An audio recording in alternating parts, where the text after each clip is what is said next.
Hello' everyone, আপোনালোক সকলোকে মোৰ প্ৰথমটো মিনি ভ্লগলৈ স্বাগতম জনাইছোঁ। আজি মই যাবলৈ ওলাইছোঁ মৃত্যুঞ্জয় মন্দিৰলৈ বুলি। আমি গাড়ীৰ কাৰণে ৰখি আছোঁ। এইটো হৈছে বাবু আৰু এইজনী হৈছে মোৰ বা, আৰু ইফালে আমাৰ মামা।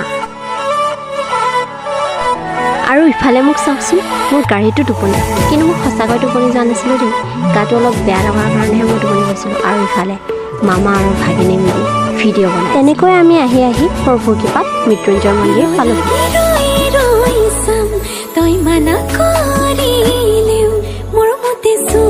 আপোনালোকে চাগে ভাবিছে মন্দিৰলৈ গ'লোঁ, কিন্তু মন্দিৰৰ ভিতৰত একো ভিডিঅ' নবনালোঁ, কাৰণ তাত মন্দিৰৰ ভিতৰত ভিডিঅ' বনোৱাটো নিষেধ আছে।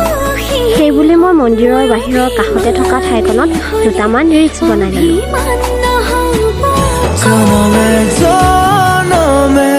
যদিহে ভিডিঅ'টো ভাল লাগিছে তেনেহ'লে লাইক, কমেণ্ট, শ্বেয়াৰ আৰু ছাবস্ক্ৰাইব কৰিবলৈ নাপাহৰিব। পুনৰ এটি নতুন ভিডিঅ'ত লগ পোৱাৰ আশাৰে আজিলৈ বাই বাই।